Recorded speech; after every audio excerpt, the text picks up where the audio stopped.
Hey guys, I just want to make a quick video about some pens.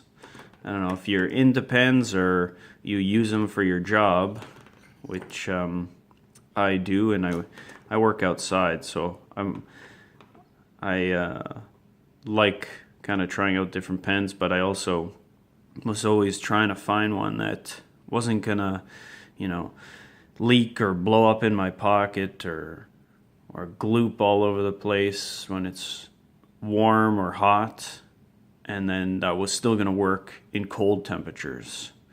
So I've tried a million pens, I'm sure everyone has. So these are just a few on here, and they're all relatively on the cheaper side. So this isn't for somebody that's looking for fancy pens or anything like that. So you can stop watching the video if that's the case. This is just for your everyday carry type of deal that's on the lower end. Maybe I'll start off with this guy because this is the most expensive pen here. This is a Rite in the Rain pen. There's also an exact model that Fisher Space Pen makes. I just got this one because it was cheaper. And the Cap-O-Matic or something like that. And you just click it like that, and there you go. And I've used this for work in the wintertime, and it worked the whole time fine. It's a really smooth body and slender. So if you're wondering what's going on, why it looks like Frankenstein, I put some Gorilla Tape on it because it was not fitting in the pen pocket too well. And yeah, that made it work. And it was just for work, so I didn't care. But these aren't bad. Depending on where you're buying from, probably the most it would be something around $20 to $25 probably. So I do recommend them. It's been doing good. I just saved this one for the winter though. I only use that one for the winter. But I have used it in the summer and works fine. This one was really good, the Uniball Sino. Really bold writing and dark. This is black and really dark and bold, and I enjoyed writing with it, but again, started kind of leaking and glooping out, and that was just in my shirt pocket inside a building. So before I even was out for the day, when it really gets hot. So that one went to the wayside. And if you guys are just in an office setting, kind of pay that,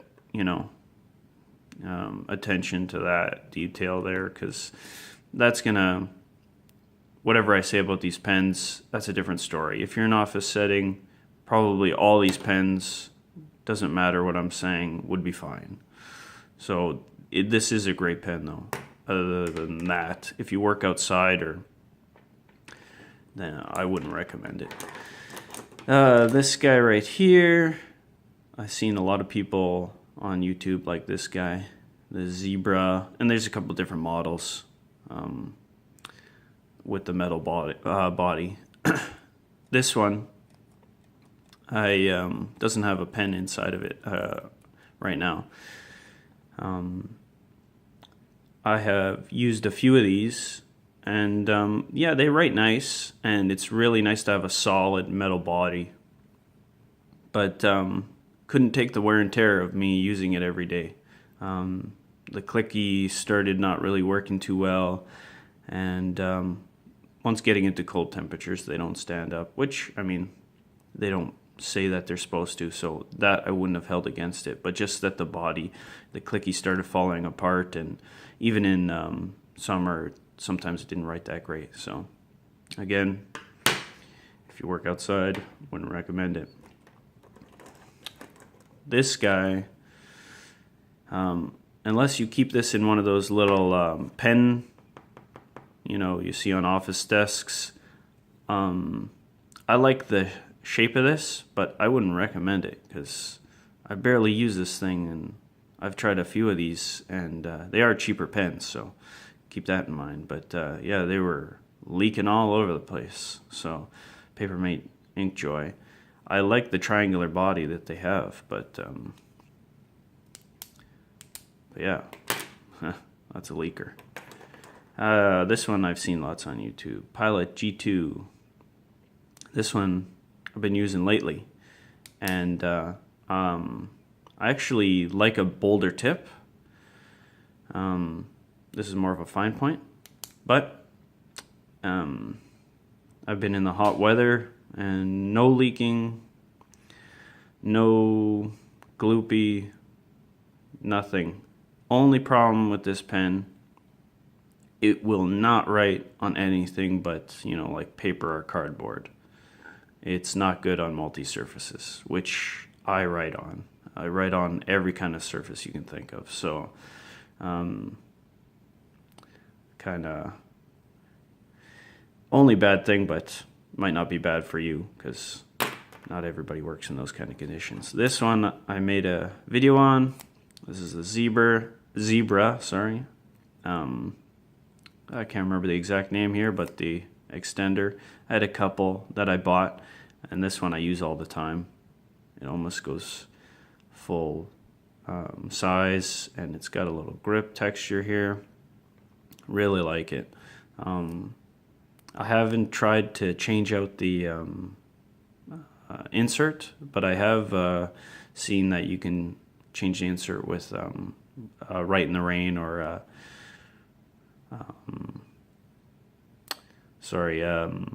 Fisher Space Pen insert. So I recommend that. And this is just a Sharpie I use. This is a Bic Fine Point, and it's got a nice grip on there. So not a pen, but I do recommend it. Now you might notice I skipped over a pen. That's because this one is a Uniball power tank, made by, I don't know, Mitsubishi. So I'm not expert in pens. I'm just reading what's off of them and how I've used them. But this thing right here, let me take it out, is kind of the more economic version of the Space Pen. Whereas the Space Pen has, I think, nitrogen-filled insert, so you constantly have that pressure, so you can write at any angle and temperature and yada yada yada. This also has a pressurized insert, but I don't know what's in there. I mean, could be just air, which I'm assuming because this is on the cheaper side. But in any case, I have used this one in wintertime, summertime, and on all different things. Now, is this the best pen for just writing that you can find? No, but if you do work outside, or you like a tough pen that can write, this can write upside down, all that stuff, and in more extreme weather conditions, then yeah, I definitely recommend this. It at least for me, where I am in Canada, there's no store I could find that sells these. I got them on Amazon, and there's not too many sellers. So if you're wondering, otherwise you could probably find all these in stores. You know, might have trouble with the Write in the Rain, but again, maybe Amazon. There's other sites. So, all right. That's it. Hopefully, maybe something was helpful there. And you guys have a good one.